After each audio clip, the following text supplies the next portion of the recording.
Hello everyone, this is Pranjal and you are watching Pathshala Rishikesh. तो आज बात कर रहे हैं हम उत्तराखंड पुलिस मैथ्स की, जिसमें कि हम डेली कुछ ना कुछ क्वेश्चंस कर रहे हैं जो कि आपके एग्जाम में अगर इस तरह के क्वेश्चंस आते हैं तो आपको एग्जाम में बिल्कुल भी घबराहट और डर नहीं लगेगा। साथ के साथ पाठशाला ऋषिकेश ऐप पर आपको उत्तराखंड पुलिस के 300 क्वेश्चन का पूरा प्रैक्टिस सेट मिल जाएगा, वो भी आप एक बार जरूर कर सकते हैं। इसके साथ ही कनिष्ठ सहायक का 10 प्रैक्टिस सेट का भी उपलब्ध करा दिया गया है, वो भी आप पाठशाला ऋषिकेश ऐप से कर सकते हैं। YouTube पर हमने बहुत सारे मैथ्स के और रीजनिंग के लेक्चर किए हैं, वो भी आप जा करके देख सकते हैं। किसी भी तरह का कोई भी डाउट अगर आपको किसी क्वेश्चन में होता है तो वो आप कमेंट करके जरूर बताएं।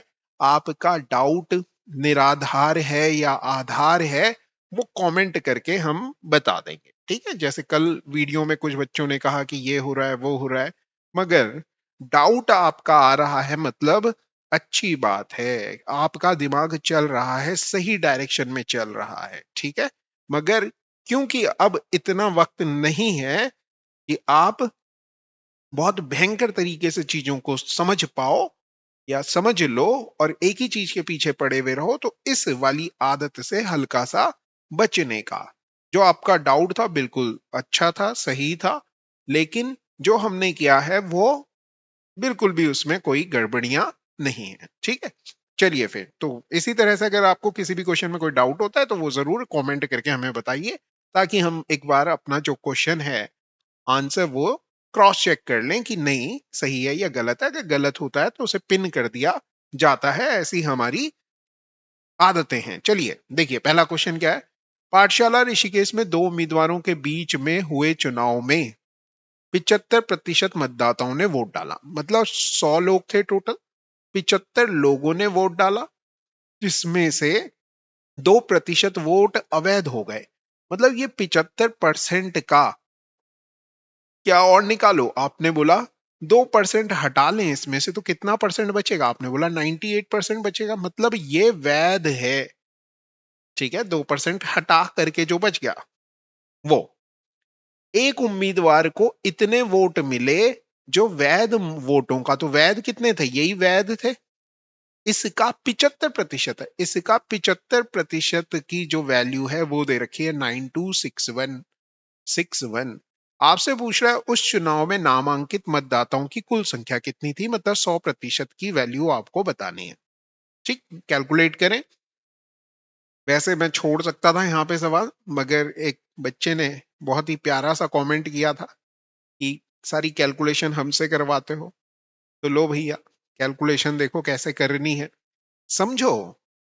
और बार बार एक चीज कह रहा हूं कि क्वेश्चन मैं करूं, आप क्वेश्चन को पढ़ें और पहले खुद से ट्राई करें, फिर क्वेश्चन नहीं होता है तो देखें। तो इस तरह से आपकी प्रैक्टिस भी हो जाएगी, वीडियो देखने का जो औचित्य है, जो लक्ष्य है बनाने का, वो भी पूरा हो जाएगा कि क्वेश्चन आता है तो आप कर पा रहे हो। ठीक है, तो 25×3 = 75, 25 चौके 100, 25×3 = 75, 25 चौके 100, यहां तक कोई दिक्कत नहीं। 2 से 2 दूनी 4, 2 से इसे काट लो भैया 49, 7 से काट रहा हूं 7 7 49, 7 एकम 7, 7 तियां 21, 7 दूनी 14, 7 तियां 21, फिर 7 से इसे काट रहा हूं 7 एकम 7, 6 बच गया, 7 8 56, 7 9 63। ठीक है, फिर 3 और 3 की गुणा की 9 आ गया, इस 9 से इसे काट ले रहा हूं 9 दूनी 18 और 9 एकम 9। तो यहां पर सब ऊपर सब कुछ कट गया है, केवल नीचे बचा है 2 और 4, 2 चकू 8 और 21 अट्ठे 168 होता है। ये 2 जीरो भी उधर जाएंगे तो यहां आ जाएगा एक, बोले तो 100% की जो वैल्यू है वो आ गई 16800। ठीक है जी, ये हो जाएगा आंसर। चलिए नेक्स्ट क्वेश्चन की तरफ चलते हैं। दो संख्याओं का एचसीएफ और गुणनफल इतना है। एचसीएफ दिया हुआ आपको 15 और गुणनफल दिया हुआ ये। एचसीएफ एलसीएम का अगर आपने कॉन्सेप्ट हमसे पढ़ा है तो आपको समझ में आ रहा होगा कि दो संख्याएं जो होती हैं, जब भी एचसीएफ एलसीएम की बात करें तो पहली संख्या को एच एक्स लो, दूसरी संख्या को एच वाई लो, इनका गुणनखंड कह रहा है, गुणनफल कह रहा है, तो H X into H Y की वैल्यू कह रहा है कितनी, 6300 गिवन है। एच का मान 15 है, तो 15x और 15y बराबर 6300। 3 से काट देता हूं, 3 पंजे 15 और 3 पंजे 15, 3 से इसे भी काट देता हूं, 3 दूनी 6, 3 एकम 3, 3 सते 21। अब ये 5 गुणा का 5, 25 से ये 100 के 2 जीरो काट देता हूं, तो 25 और सॉरी 25 चौके 100 आ गया। x और y जो बचा है ये कितना आ गया, 28 आ गया। x और y के बारे में आपको पता होना चाहिए कि ये दोनों संख्याएं सह अभाज्य संख्याएं हैं। थोड़ी सी गणित की भाषा यूज कर रहे हैं, मगर आगे अगर क्वेश्चन यही क्वेश्चन आ गया तो क्या करोगे, सहभाज्य है, को प्राइम नंबर्स होते हैं ये, ठीक है। तो ऐसे को प्राइम नंबर ऐसे नंबर जिनके बीच में कोई भी फैक्टर कॉमन नहीं होता। तो x और y ऐसे दो नंबर ढूंढो जिनकी गुणा करके 28 आए। तो आप बोलेंगे एक तो हो गया, एक गुणा गए 28, दो गुणा गए 14, तीन के पहाड़े में नहीं आता, 4 सते 28, और आगे जाओगे तो यही नंबर रिपीट करेंगे। तो पेयर तो टोटल 3 मिल रहे हैं। पेयर कितने मिल रहे हैं, तो आपने कहा 3 पेयर मिल रहे हैं, लेकिन आपने कैसी संख्याएं ढूंढनी है, सहअभाज्य। तो पहला और तीसरा 2 और 14 सहअभाज्य संख्याएं नहीं हैं, तो 2 पेयर हो गए। आ गई बात समझ में। सहअभाज्य नहीं है क्योंकि 14 में भी 2 होता है, 14 के फैक्टर करोगे तो उसमें 2 होता है, 28 के फैक्टर में 1 तो होता है, एक को छोड़ के और कुछ फैक्टर में नहीं होना चाहिए। ठीक है भैया, क्लियर हो गया। चलिए नेक्स्ट क्वेश्चन की तरफ। क्वेश्चन कह रहा है कि एक रत्न की कीमत 3 हाथों से गुजरते हुए कुल मिलाकर 65% बढ़ जाती है। ठीक है, पहले और दूसरे विक्रेता ने क्रमशः 20% और 25% का लाभ कमाया। क्या मतलब ये हो गया कि रत्न पहले 100 का रहा होगा और पहले विक्रेता ने 20% का लाभ कमाया होगा, तो कितने में बेचा होगा, आप बोलेंगे 120 में। फिर दूसरे विक्रेता के पास पहुंचा और उसने कितने का लाभ कमाया, 25 का, तो 125 में बेचा होगा 100 की चीज को। ऐसे ही पढ़ते हुए आ रहे हैं। फिर तीसरे विक्रेता ने ए रुपए की चीज को बी रुपए में बेचा होगा। आ गई बात समझ में। और ये सब मिला करके आपको शुरुआत में बताया हुआ है कि 100 की चीज 165 की हो जा रही है। यही क्वेश्चन कह रहा है। ये 100 से 100 कट गया, 25 चौके 100, 25 पंजे 125, 4 से ये कट जाएगा 24 बार है, 4 तिया 12, 30 बार आ गया। और 5 से मैं इसे काट देता हूं, 5 तिया 15, 5 तिया 15, तो बी अपॉन ए का जो अनुपात आ गया वो आ गया 33/30। 3 से काट लो भैया, 11 और 10, मतलब 10 से 11 हो जा रहा है। मतलब कितना बढ़ा रहे हैं, तो आप बोलेंगे एक बढ़ा रहे हैं। किसे बढ़ा रहे हैं, 10 वाली चीज को गुणा के 100 करोगे और आंसर आ गया 10% बढ़ा रहे हैं। तीसरा विक्रेता 10% बढ़ा रहा है। ठीक है, क्लियर। नेक्स्ट क्वेश्चन देखिए। एक ठेकेदार ने एक निश्चित काम को 124 दिनों में पूरा करने का बीड़ा उठाया। आपने बोला ठीक है, 120 लोगों को काम पर लगाया और 64 दिन के बाद उसे पाया कि 2/3 काम पूरा हो गया है। तो सवाल यहां से देखेंगे तो ये MDH/W बराबर MDH/W पे बेस्ड है। तो 120 लोग काम पे लगाए, कितने दिन काम किया उन्होंने, आपने बोला 64 दिन काम किया।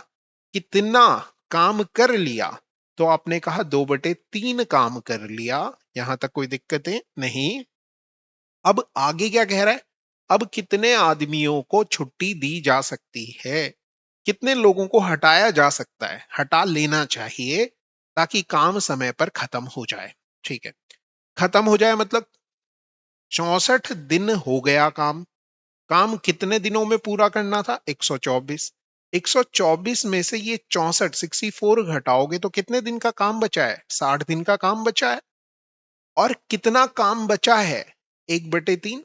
3 में से 2 काम हो गया तो 3 में से बचा कितना है? एक काम बचा है। कितने दिन में करना है? 60 दिन में करना है। कितने लोग लगाने पड़ेंगे? m लोग लगाने पड़ेंगे।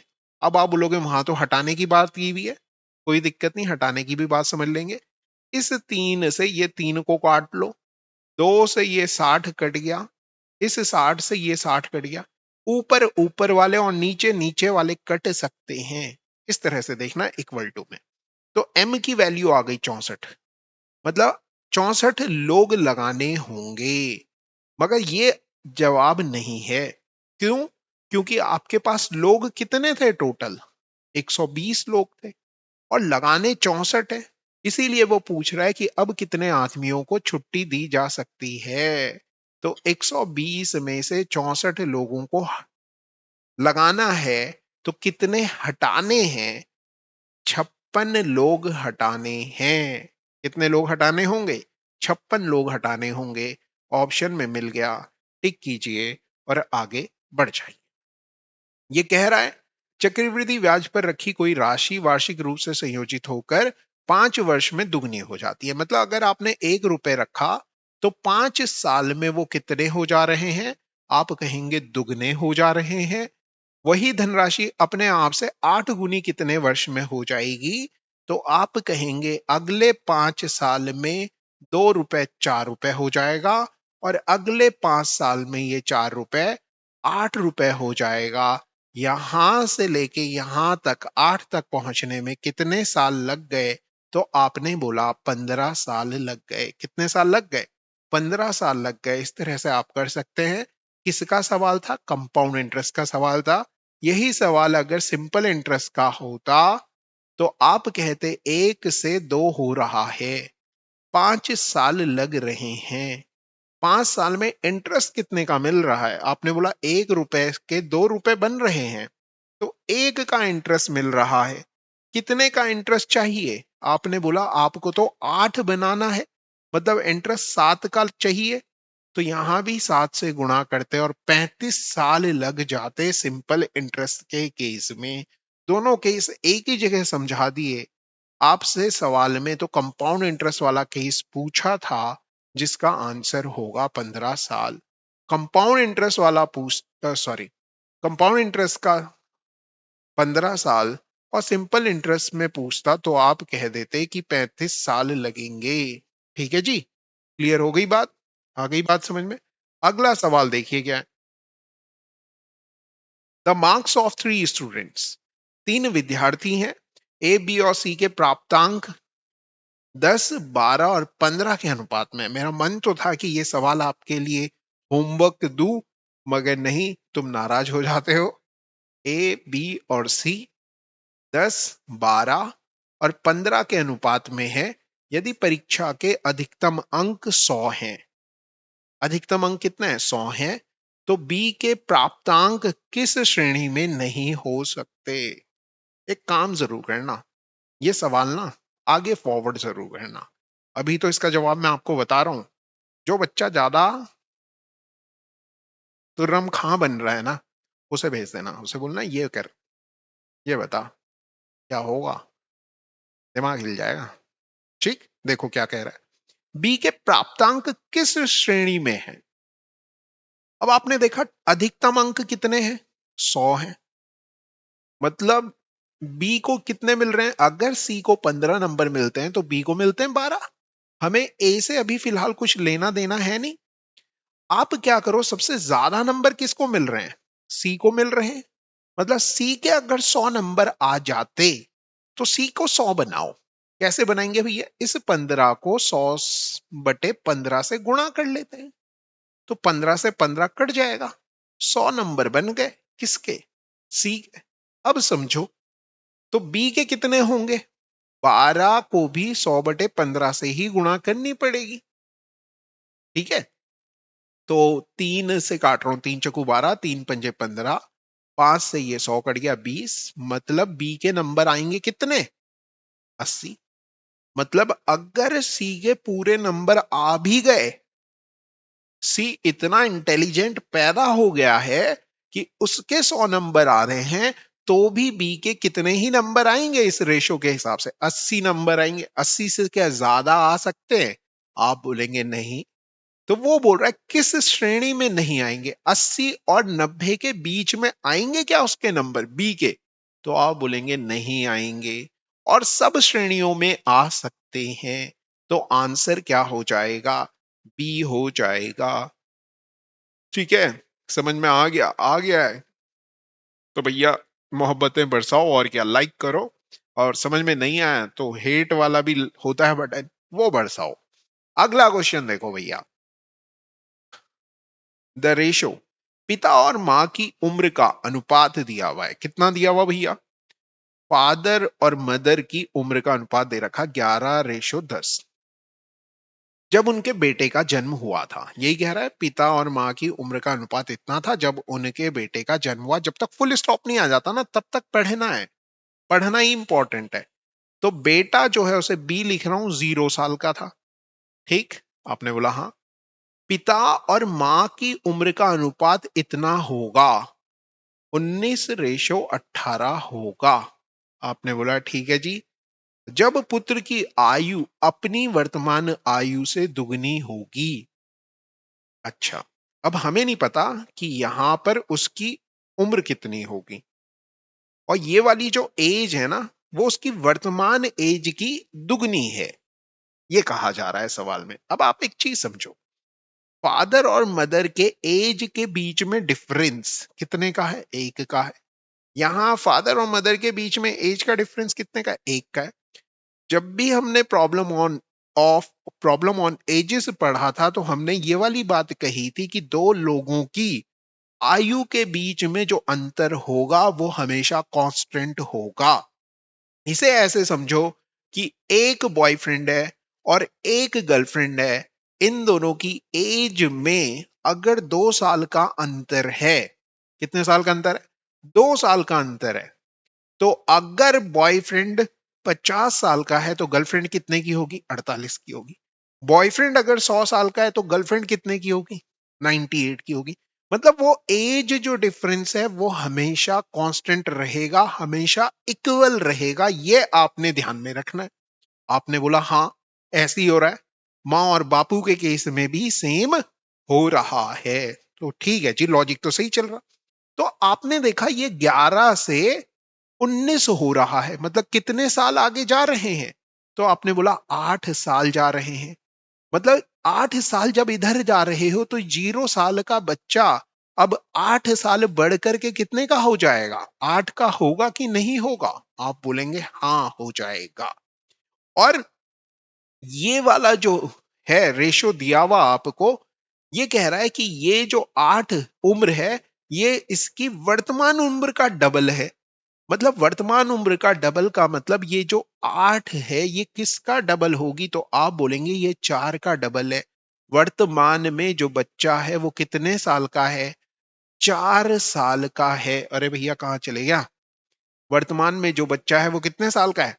4 साल का है। अगर 4 साल का बच्चा है, मतलब 8 से कितने पीछे गए? 4 पीछे गए। तो भैया 19 में से भी 4 पीछे जाओगे तो 15 साल के पिताजी होंगे, और यहां से भी 4 पीछे जाओगे तो 14 साल की माताजी होंगी। मतलब 15 और 14 का रेशो आएगा। इसका ये बिल्कुल भी मतलब नहीं हुआ कि 15 साल के पिताजी ने 4 साल का बच्चा है। रेशो है उनकी आयु के बीच का। ठीक है, आ रही है बात समझ में? तो ऐसा कोई ऑप्शन हो तो टिक करो और आगे बढ़ें। ठीक है, और ये सवाल अपने अच्छे दोस्तों के साथ जरूर शेयर करें, बोलें कि भैया ये सवाल करके बता तो जाने। आ जाओ, अगला सवाल बहुत ही प्यारा सा लिखा हुआ। 10 सदस्यों के परिवार की औसत आयु दी हुई है। 10 लोग हैं, एवरेज दे रखा है 20 साल। क्या दिया हुआ? ये एवरेज दिया हुआ। एवरेज का मतलब क्या हुआ? इसे ऐसे समझो कि एक परिवार है जिसमें 10 लोग हैं और हर आदमी की उम्र 20 साल है। तो एवरेज कितना आएगा? आप बोलेंगे 20 ही साल आएगा। आगे बात समझ में? आपने बोला हाँ। अब क्या हो रहा है, यदि परिवार के सबसे छोटे सदस्य की आयु 10 वर्ष है। कितने साल का है सबसे छोटा सदस्य? 10 वर्ष का है, तो सबसे छोटे सदस्य के जन्म के ठीक पहले परिवार के सदस्यों की औसत आयु लगभग क्या थी, ये आपसे पूछा जा रहा है। ठीक है जी। तो आपने बोला कि जो सबसे छोटा सदस्य है वो कितने साल का है, 10 साल का है। ये मान लेते हैं कि सबसे छोटा सदस्य जब 0 साल का था, 0 साल का था मतलब न्यू बॉर्न बेबी था। कहाँ था? मेरे हाथ में है, ऐसे देखो, मैंने पकड़ा हुआ है बेबी मेरे हाथ में, समझ रहे हो? ये बेबी है, ये मैंने अपने हाथ में पकड़ा हुआ है, अभी अभी न्यू बॉर्न हुआ है। इसकी एज कितनी है तुमसे पूछूंगा, ये बच्चा अभी अभी हुआ है, इसकी एज कितनी है? एज मतलब कितना पुराना हो गया वो। तो अभी अभी पैदा हुआ है तो 0 साल का होगा वो बच्चा, ठीक है ना? तो 0 साल का होगा। एक तो ये कॉन्सेप्ट याद रखना। तो जब आपने देखा कि 10 लोग हैं और सबसे छोटा सदस्य 10 साल का है, तो मैं 10 साल पहले जा रहा हूं। 10 साल पहले कितने लोग हैं? 10 लोग हैं। जो बच्चा है वो अभी अभी पैदा हुआ और कहाँ है? मेरे हाथ में है। तो एज जो होगी 10 साल पहले, आप अगर आज 20 साल के हैं तो 10 साल पहले कितने के थे? 10 के थे। और 20 के 20 लोग, 10-10 कम होगी, मतलब एवरेज कितना हो जाएगा? आप बोलेंगे 10 साल हो जाएगा सर। आ गई यहां पे बात समझ में? यहां तक तो ठीक है। अगर मैं आपसे योग पूछ लूं, सम पूछ लूं, यहां ये 10 लोगों का एवरेज 10 है, तो योग कितना होगा इनकी आयु का? 100 होगा कि नहीं होगा? आप बोलेंगे बिल्कुल 100 साल होगा। अब एक और चीज समझो, ये जो बच्चा है जो मेरे हाथ में है, मान लो ये मेरा ही बेबी है और ये मेरे हाथ में है, अभी ये कितने साल का है? तो आप कहेंगे 0 साल का है। ये बेबी 0 साल का है, मेरे हाथ में न्यू बॉर्न बेबी है, 0 साल का है। मतलब जो सम है उसमें इसका कुछ भी इम्पैक्ट नहीं है।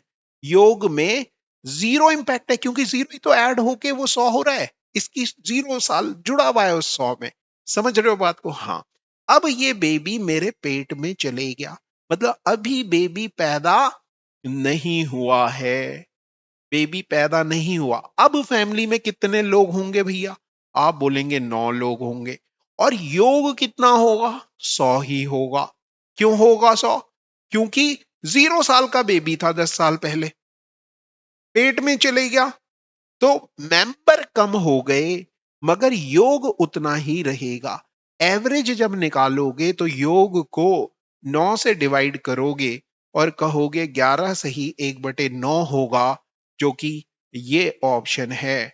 टिक करेंगे और आगे बढ़ जाएंगे। आई होप समझ में आया।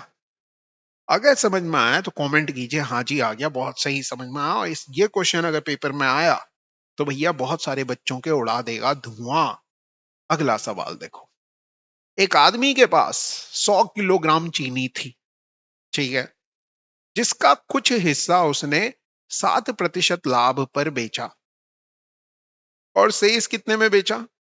17% लाभ पे बेचा। मतलब कुछ हिस्सा उसने 7% पे बेचा, कुछ 17 पे बेचा, और कुल मिलाकर उसे 10% का लाभ हुआ। क्या मैं ऐसे नहीं लिख सकता भाई? कुछ हिस्सा इतने पे और कुछ हिस्सा इतने पे, और दोनों को मिला लें तो टोटल पे 10% का प्रॉफिट है। तो आपने कहना है एलिगेशन लगेगा मास्टर, यहाँ पे 3% आया, यहाँ पर 7 आया, तो ये अनुपात आ गया 7:3। 7:3 का अनुपात आ गया। मतलब 7% वाली चीज 7 किलोग्राम ले रहा हूं और 17% वाली 3 किलोग्राम ले रहा हूं। इन दोनों का सम करोगे तो 10 है। मगर सवाल में कह रहा था कि 100 किलोग्राम चीनी थी। इस 10 को 100 बनाने के लिए एक जीरो इसमें ऐड किया, एक जीरो इसमें ऐड किया, एक जीरो इसमें ऐड कर लूंगा। मुझसे पूछा जा रहा है कि 7% पे कितना किलोग्राम चीनी बेची गई? तो मेरे प्यारों, आप कहेंगे कि 70 किलोग्राम चीनी बेची गई। Got it? अगला क्वेश्चन देखो, बहुत ही प्यारा लिखा हुआ है। नमूना शुद्ध टू गेन, अच्छा, एक लागत मूल्य पर बेचने पर 10% का लाभ प्राप्त करता है। है ना, दूध बेचता है और कितने में बेच रहा है भैया, लागत मूल्य पर बेच रहा है और 10% का प्रॉफिट हो रहा है। समझो इसे, आप केवल लाभ पर फोकस करें। 10% लाभ का मतलब क्या हुआ? इसका मतलब हुआ कि 10/100 ये हटा दिया। अब देखो, एक का लाभ हो रहा है, लाभ मेरा ऊपर है, नीचे जो होगा वो क्या होगा, कॉस्ट होगा, क्रय होगा, कि मेरे को कितने का कॉस्ट लग रहा है। तो कॉस्टिंग समझो, किस चीज की कॉस्टिंग आती है दूध को बेचने में? तो आपने बोला मिल्क की कॉस्ट आती है। किसकी कॉस्ट आती है? मिल्क की कॉस्ट आती है। और लाभ जो हो रहा है वो उसका मतलब क्या हो गया भैया? पानी हो गया। जितना पानी मिलाओगे उतना प्रॉफिट होगा।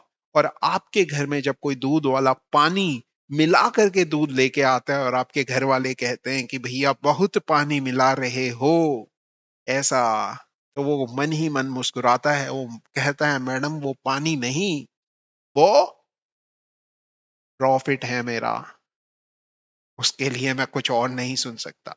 तो यहां पे यही समझना है आपने कि 10 अगर मिल्क है तो एक क्या होगा, पानी होगा, जो कि फ्री का है। ठीक है ना? अब आपको दिख रहा है कि मिल्क अगर वो कितना ला रहा है, 50 किलो शुद्ध मिल्क में 50 किलो है, तो कितना पानी मिलाएगा? 10 की वैल्यू 50 है तो एक की वैल्यू कितनी आएगी? आप बोलेंगे 5 किलोग्राम आएगी। आ गई बात समझ में? कल भी एक क्वेश्चन इसी तरह का किया था और वहां पर डाउट आया था।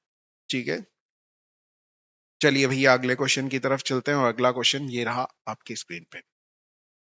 क्वेश्चन कह रहा है कि ए और बी एक साथ काम करते हुए, अगर ए और बी साथ में काम करते हैं तो डी दिन लेते हैं, डेज दिए हुए। ए अकेला काम करता है, उसी काम को D+8 दिन में कर लेता है। 8+D कहो या D+8 कहो, बात सेम ही है। और बी उस काम को अगर अकेला करता है तो D+18 दिन में करता है। अब यहां पर मैं आपको कुछ रटाना चाहूंगा।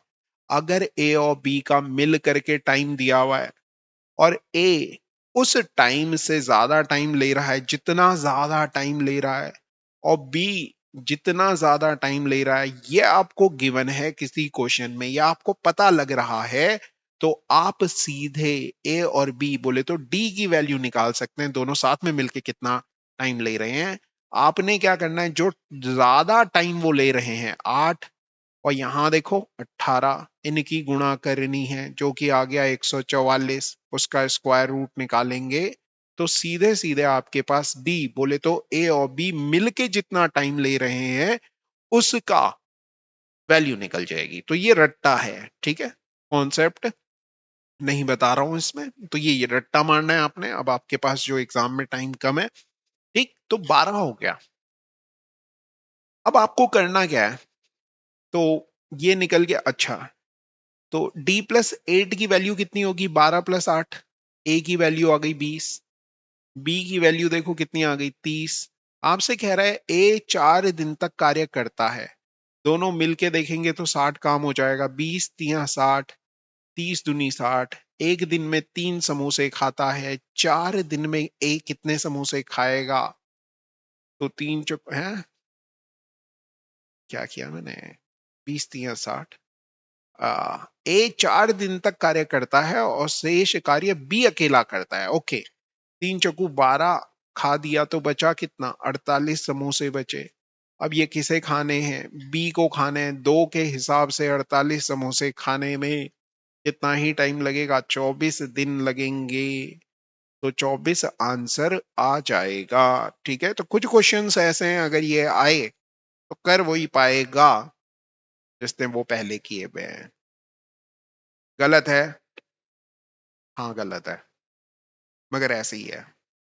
ठीक है, तो गलत कुछ नहीं है, आपने कर लिया ना तो कर लोगे एग्जाम में, काहे घबरा रहे हो। नेक्स्ट देखो जी, ए बी और सी की दक्षताएं, मतलब कितना काम करते हैं। ए बी और सी की दक्षताएं बोले तो कार्य क्षमता का अनुपात दिया हुआ है, कार्य क्षमता। अनुपात दे रखा है 7, 5 और 4। एक साथ काम करते हुए वो, अगर साथ में काम करते ये तीनों लोग बावड़ी पूंछ, तो कितना ही काम कर देते। 7, 5, 12 और 4, 16 समोसे खा देते। कार्य क्षमता का मतलब ये है 35 दिनों में काम पूरा कर लेते। तो दे दिए भैया कि 35 दिन लेते, मतलब एक दिन में खाते 16 समोसे। कार्य क्षमता का मतलब होता है एक दिन का काम। कितना काम करता है कोई आदमी, तो 16 के हिसाब से एक दिन में 16, 35 दिन में खा रहे हैं, तो कुल कार्य या कुल कार्य निकल गया आपका भैया कितना, 16 गुणा गए 35, ये कुल वर्क है। कह रहा है कि ए और बी ने 28 दिनों तक एक साथ काम किया।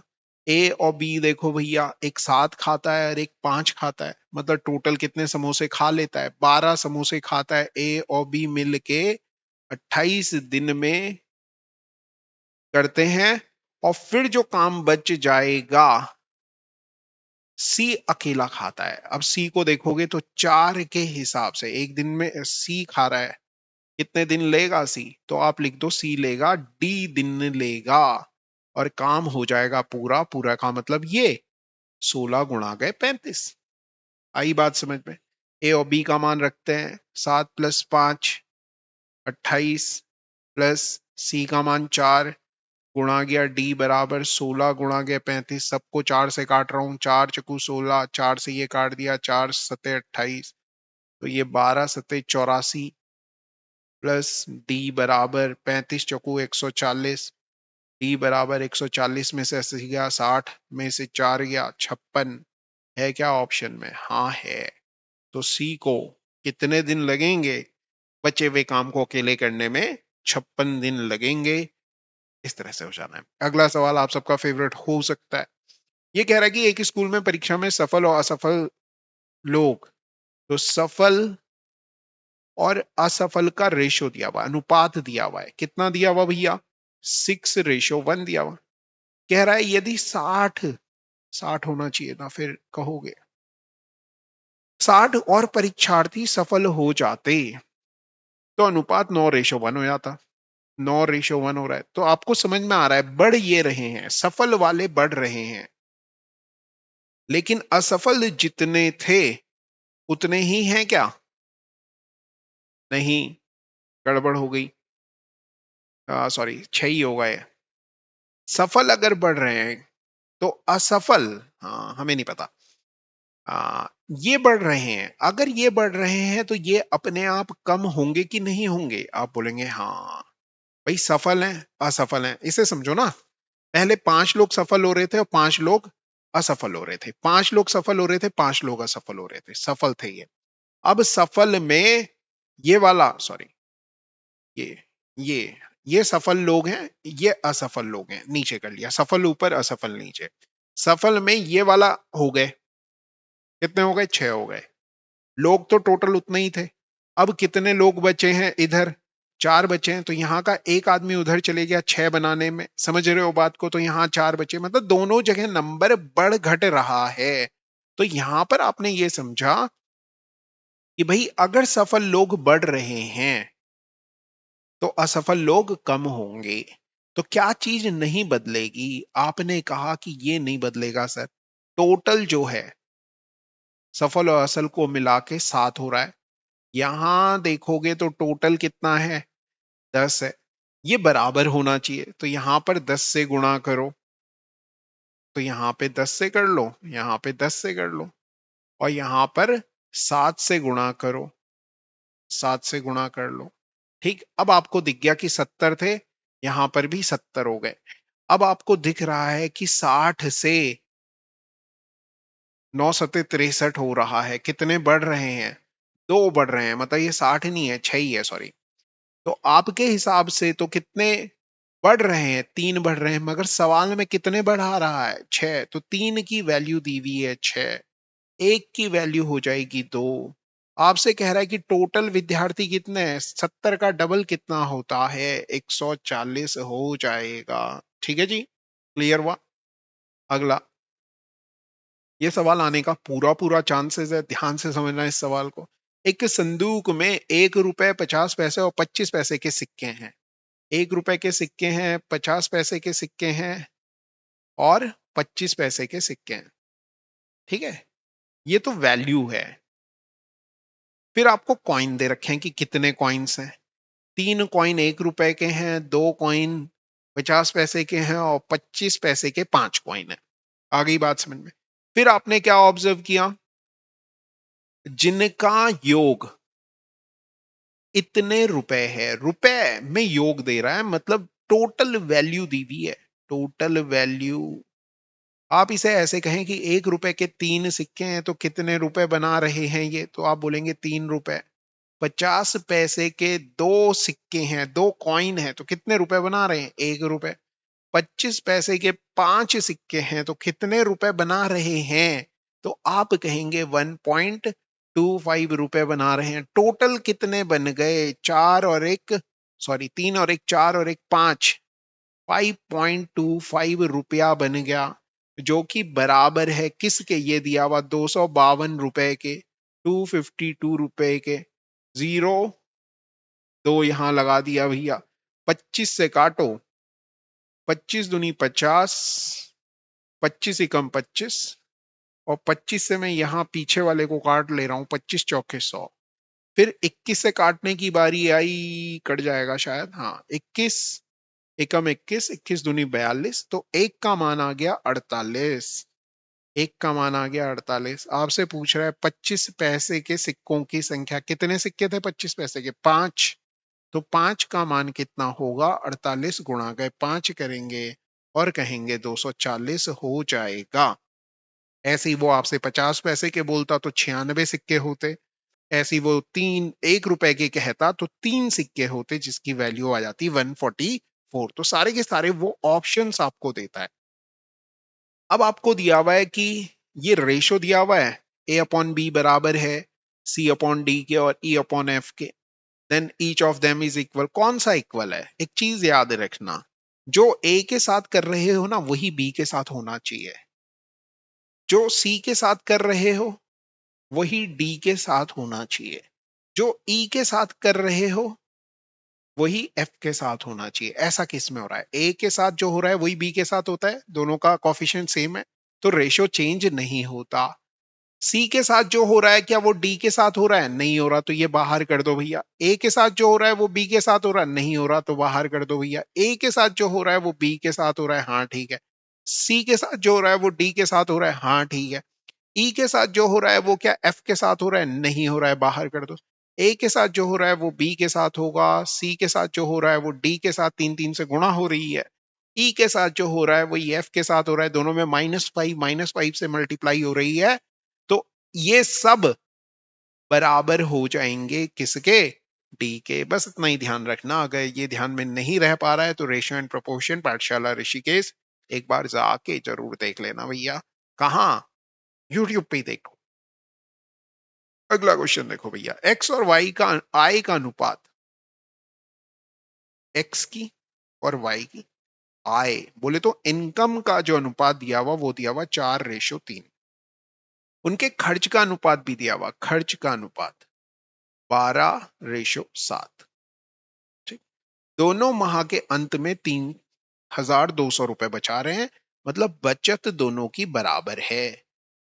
3,200 ये बचा रहा है, 3,200 ये बचा रहा है। अगर आप देखें तो इस आय में से अगर ये खर्च माइनस करूं तो कर पा रहा हूं, आप बोलेंगे नहीं, मगर क्योंकि बचत बराबर है दोनों जगह, तो मुझे क्या चाहिए, इन दोनों का जो डिफरेंस है वो इन दोनों के डिफरेंस के बराबर होना चाहिए। यही तो मतलब हुआ। आपने बोला हाँ, तो अगर आपको ऐसे में बराबर करना है तो भैया इधर और इधर बराबर करो पहले। इन दोनों के बीच में 1 का डिफरेंस है, इनके बीच में 5 का डिफरेंस है, तो इस 1 को 5 से गुणा करो और पूरे में गुणा करो। तो ये हो गया 20 रुपए कमाता था, 12 रुपए खर्च कर रहा था, मतलब बचा कितना रहा था, तो आपने बोला 8 रुपए। यहां देखो 15 रुपए कमा रहा था, 7 रुपए उड़ा रहा था, तो बचा कितना रहा था, 8 रुपए। यहाँ के 8 की वैल्यू भी 3200 है और यहाँ के 8 की वैल्यू भी 3200 है, तो एक की वैल्यू आ गई 8 चक्कू 32, 400। आपसे पूछ रहा है x की आय, बोले तो 20 का मान पूछ रहा है। 20 दूनी 20 चक्कू 80, 8,000 रुपए हो जाएगी। क्लियर है बात? ऐसे ही अब वो कुछ भी पूछता, 1 की वैल्यू निकली हुई है तो किसी की भी वैल्यू निकालो। ये सवाल भी पूरा पूरा आने का चांसेस है, तो सही से इसे एक बार जरूर कीजिएगा। अगला सवाल, दो बर्तन समान क्षमता के, ये समान क्षमता नहीं पढ़ते बच्चे और ये सवाल गलत कर देते हैं। There are two container of equal capacity, अलग से लाइन लिखी हुई है इंग्लिश में, हिंदी में तो उसी में कह दिया है। ओए होए होए, क्या कह रहा है? दूध और पानी का अनुपात, दूध और पानी, पहला कंटेनर जो है वो मैं यहां लिख रहा हूं, उसमें दूध है 3 और पानी है 1। दूसरा जो कंटेनर है उसमें 5 और 2, दूध है 5 और पानी है 2। आ गई बात समझ में? अगर आप ऑब्जर्व करें तो इनका जो सम है वो कितना है? 4 है। इनका जो योग है वो कितना है? 7। एक चीज समझो, एक चीज मुझे तुम समझा दो कि भैया ये 4 लीटर है और ये 7 लीटर है, मगर सवाल में कहा था कि दो बर्तन हैं और समान क्षमता के हैं, क्या ये दोनों बर्तन समान क्षमता के दिख रहे हैं? आपने बोला नहीं मास्टर। आप करोगे इन्हें और आप यहाँ पे 7 से गुणा करोगे, तो अंदर भी सब जगह 7 से करना, और यहाँ 4 से गुणा करोगे तो अंदर भी सब जगह 4 से गुणा करना। और क्यों कर रहे हैं तो अपने आप से कहना, क्योंकि दो बर्तन थे और दोनों समान क्षमता के थे, इसलिए हम ऐसा कर रहे हैं। तो आपको ये होने के बाद जो आनंद की अनुभूति होगी वो कहेगी कि भैया पहले वाले में दूध 21 था और 20 दूसरे वाले में था, दोनों को जोड़ लें तो 41 हो गया। जबकि पानी पहले वाले में 7 था और दूसरे वाले में 8 था, 7 और 8 को जोड़ेंगे तो 15 आ जाएगा। तो 41:15 का अनुपात नया जो मिश्रण प्राप्त कर रहे हैं उसमें दूध और पानी का होगा। ठीक है? बहुत कुछ नहीं किया, बहुत आसान तरीके से इस सवाल को किया है, इससे आसान और कुछ हो नहीं सकता। 3 पाइप हैं एबीसी, एक टंकी को 6 घंटे में भर लेते हैं। एबीसी 6 घंटे में भर रहे हैं, और आगे देखोगे तो आगे किसी का पूरा टैंक को भरने का टाइम नहीं दिया हुआ है, तो आप कहेंगे कि ए बी सी 6 घंटा लेता है। तो मान लो कि जो टैंक है उसकी कैपेसिटी ही 6 लीटर है, उस टैंक की कैपेसिटी ही 6 लीटर है, तो 1 घंटे में 1 लीटर भरेगा। 2 घंटे तक एक साथ काम करने के बाद, 2 घंटे तक कौन, वो तीनों अगर साथ में काम करते तो 1 लीटर भर रहे थे, 2 घंटे तक कर भरेंगे तो 2 भर देंगे तो बचेगा कितना? 4 लीटर बचेगा। ये कुल है, 4 बच गया। फिर कह रहा है कि 6 सी को बंद कर दिया गया, सी को क्या कर दिया गया? बंद कर दिया गया, और ए और बी टैंक को 8 घंटे में भर देते हैं। तो ये जो बचा हुआ है ये ए और बी भर रहे हैं 8 घंटे में, 8 घंटे में भर रहे हैं 6 लीटर, सॉरी 4 लीटर, का मतलब हो गया आधा लीटर वो 1 घंटे में भरेंगे। अब आपको पता लग गया कि तीनों पाइप अगर चलते हैं तो 1 घंटे में 1 लीटर भरते हैं, जबकि ए और बी दो पाइप चलते हैं तो आधा ही लीटर भरते हैं। मतलब अगर सी को अकेले चलाया जाए तो वो बेचारा केवल आधा ही लीटर भरेगा। इस एबीसी में से ए बी का जो काम है वो माइनस कर लेना। आपने बोला सर आधा आ गया, आधा सी अकेले कितने समय में टैंक को भर सकता है? तो आप बोलेंगे 6 टोटल कैपेसिटी थी, 6 को भरने में आधा लीटर के हिसाब से 12 घंटे लगेंगे। 12 घंटे को टिक करना और आगे बढ़ जाओ। एक आदमी है, 16,000 रुपए की कीमत वाला एक टीवी खरीद लेता है। एक आदमी है 16,000 रुपए की टीवी खरीद रहा है, बावड़ी पूंछ, और 4,000 रुपए भुगतान कर देता है। 4,000 रुपए दे दिए उसने। आपने बोला ओके, ये वाले पैसे दे दिए नगद, और शेष शेष कितना बचा? 12,000 रुपए अभी भी देना बाकी है। ओहो हो। और ये 12,000 रुपए भाई कितने टाइम में दे रहा है? 15 महीने बाद दे रहा है, जिस पर उसे 12% प्रति वर्ष, 1 साल का 12% पड़ रहा है। 15 महीने का कितना परसेंट पड़ेगा? अबे 1 साल में 12 महीने होते हैं, 12 महीने का 12%, तो 15 महीने का आप बोलेंगे 15%।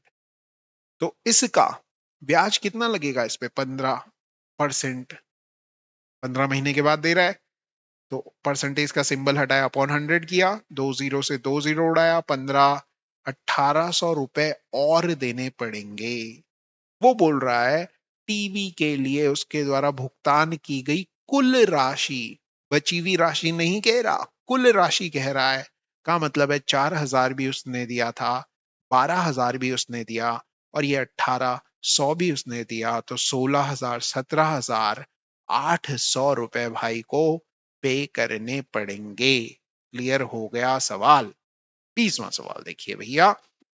सवाल बहुत ही उम्दा है, और सवाल कह रहा है कि एक स्कूल में लड़के और लड़कियों का अनुपात इतना है, लड़के बोले तो बॉयज, और गर्ल्स का जो रेशो है वो 4:1 है।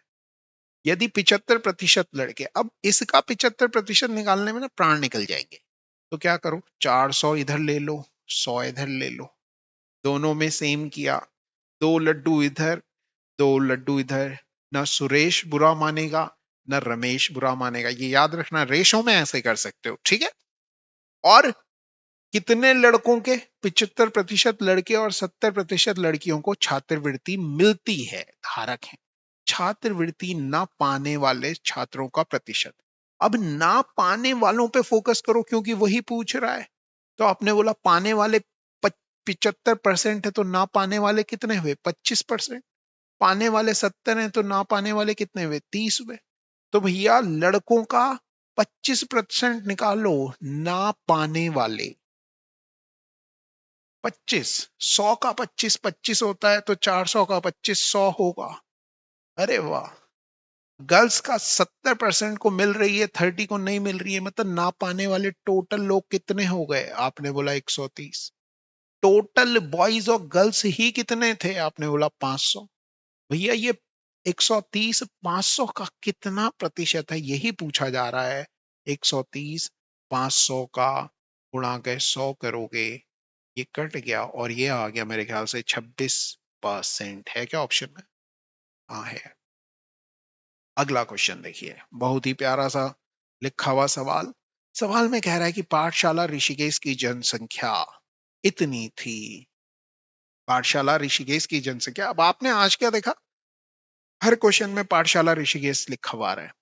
एक बच्चे ने बड़ा ही प्यारा सा एलिगेशन लगाया, बोला कि आपने जो पेपर बनाया वो किसी और इंस्टीट्यूट का पेपर है। अबे बावड़ी पूंछ, पहले तो हम ऐसे काम नहीं करते, मगर अगर सपोज हमने कर भी दिया, तो सॉल्व तो मैं ही कर रहा हूं ना भाई।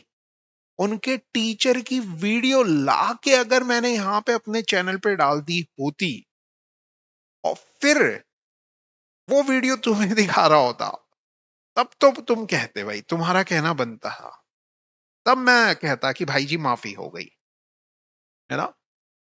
कंटेंट अपना, मेरा, है ना। रीजनिंग का पेपर था, उसमें किसी बच्चे ने कमेंट किया, और वीडियो भी मैं बना रहा हूं, और ये सर्दियों में सर्दियों वाली स्वेटर पहन के बना रहा हूं, और तुम फिर ऐसे कमेंट करते हो। दिल से बुरा लगता है यार, दिल से। आओ, ओहो थोड़ा पानी पी लेते हैं। जब मैं इधर उधर की बात करने लगू ना, मतलब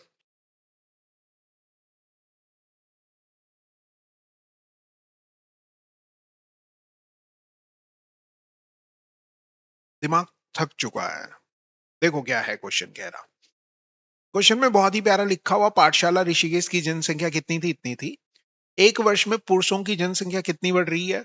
8% बढ़ रही है। महिलाओं की जनसंख्या कितनी बढ़ रही है? 5%। बड़ी नाइंसाफी हो रही है। देखो भैया, आपको दिख रहा है कि जो पुरुष हैं, मैन जो है, वो 8% बढ़ रहे हैं, जबकि फीमेल्स जो हैं 5% बढ़ रही हैं। पूरी पॉपुलेशन में, पॉपुलेशन कितनी है? 9800। तो क्या एक चीज मुझे बताओ, क्या मैं ये नहीं कह सकता कि पूरी की पूरी पॉपुलेशन कम से कम 5% तो बढ़ ही रही है? तो आप बोलेंगे हाँ हाँ, पुरुष 8% बढ़ रहे हैं, मगर 5% भी तो बढ़ ही रहे हैं ना। तो मैं क्या कहता हूं, मैं कहता हूं कि इसका सीधे सीधे 5% निकालो। इसका 10% देखोगे तो एक जीरो हटा दोगे, 10% निकल गया। 5% अगर आप देखें तो 490 हो जाएगा। आ गई बात समझ में? तो आपने बोला हाँ, आधा ही करना है 10% का।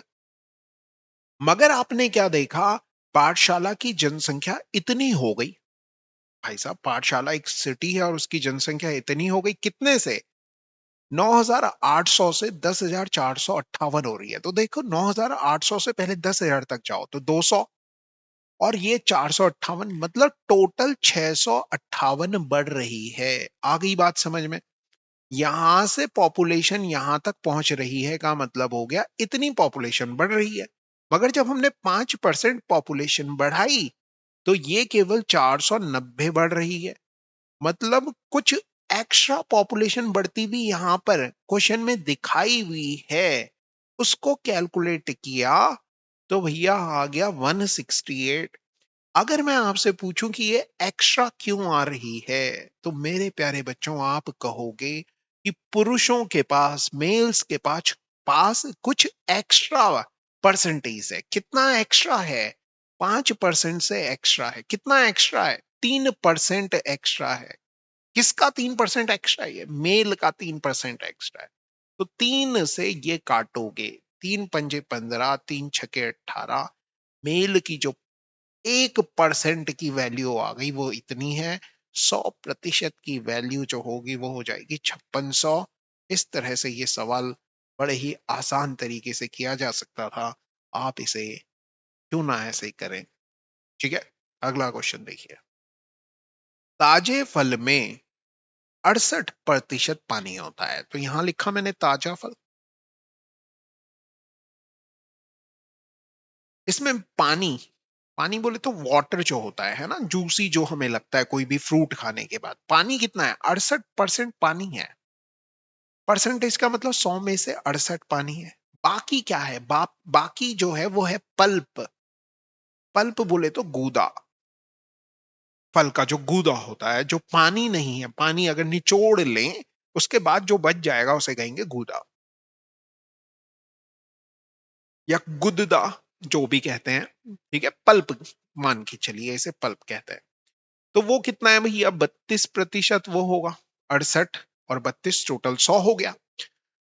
लेकिन कह रहा है कि सूखे फल में 20% पानी है। सूखा फल बना रहे हैं, सूखा फल 20% पानी है, मतलब बाकी क्या होगा? 80% गूदा होगा, फल होगा। अब एक चीज समझो, जब आप फ्रेश फ्रूट से ड्राई फ्रूट बनाते हो तो क्या चीज नहीं बदलती? तो आपने बोला सर पल्प नहीं बदलेगा, जो उसका ठोस पार्ट है वो नहीं बदलेगा। तो पहले रेशो देख लेते हैं। ये दोनों नंबर 4 से करते हैं शायद। हाँ, 17 चकू 68 और 4 से काटा, 4 अट्ठे 32। यहां देखा दोनों 1 और 4 आ गया। क्या नहीं बदलेगा?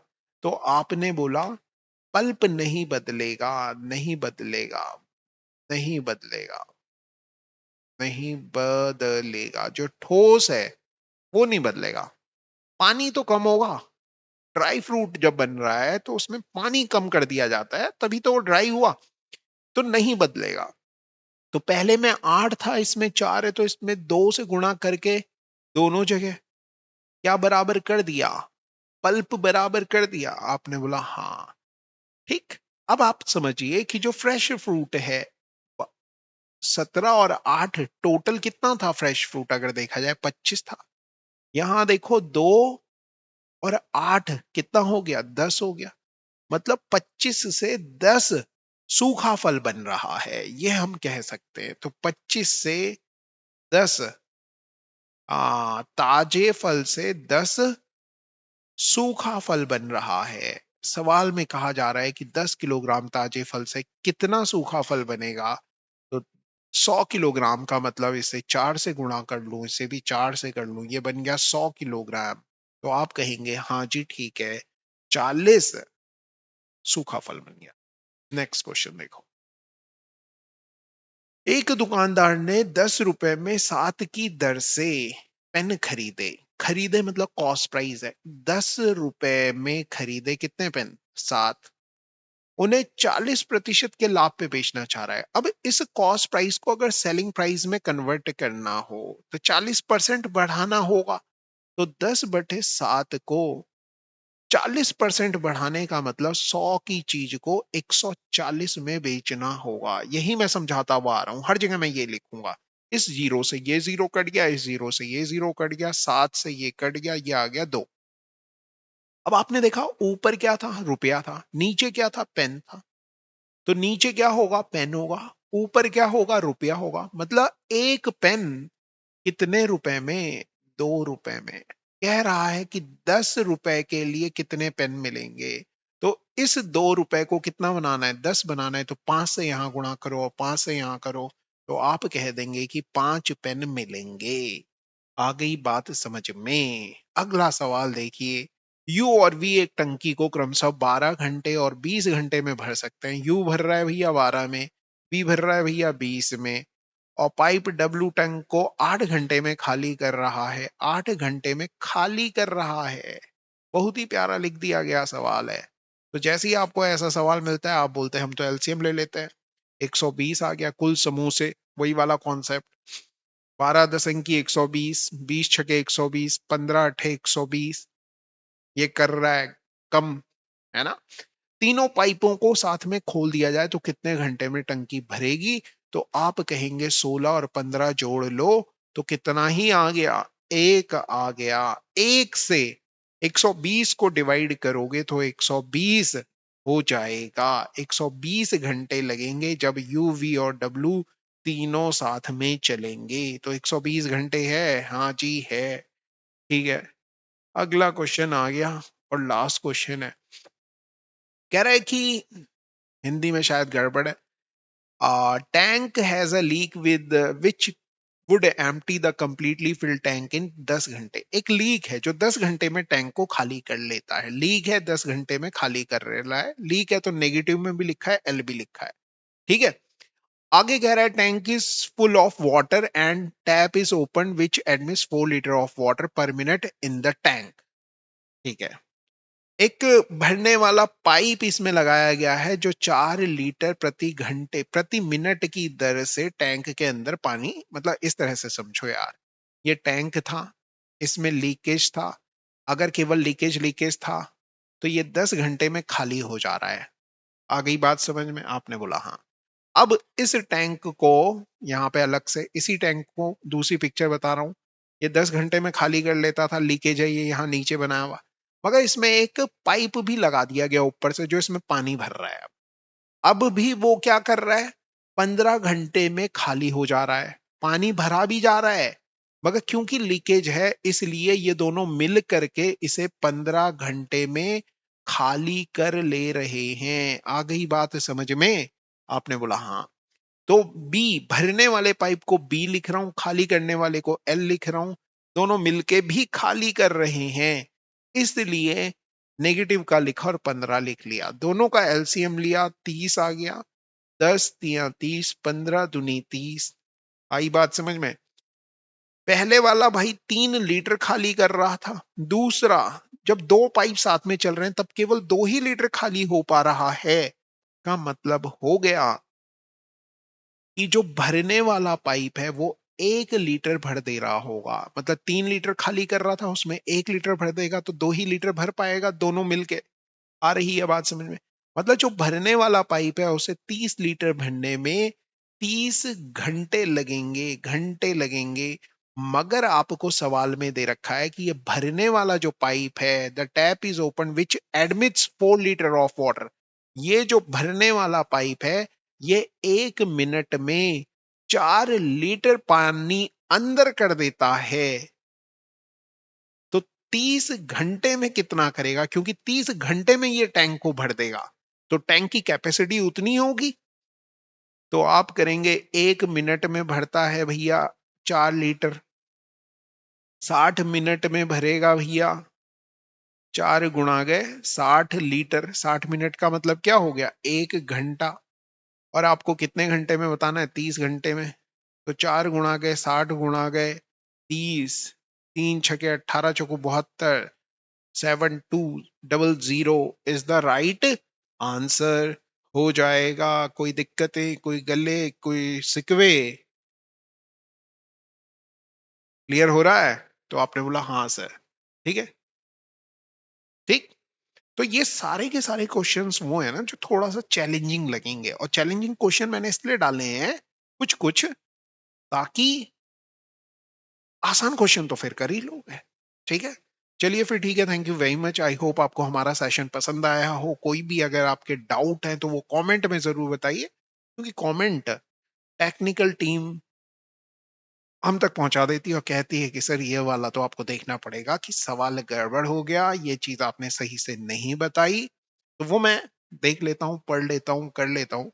ठीक है, तो चलिए, और कोई ऐसा टॉपिक है जो आपको लगता है कि गड़बड़ हो रहा है, उसके ज्यादा क्वेश्चन चाहिए, तो वो भी आप कमेंट करके हमें बता सकते हैं। चलिए, पढ़ते रहिए, करते रहिए, और ज्यादा से ज्यादा क्वेश्चंस करने की कोशिशें कीजिए। Have a nice day. धन्यवाद।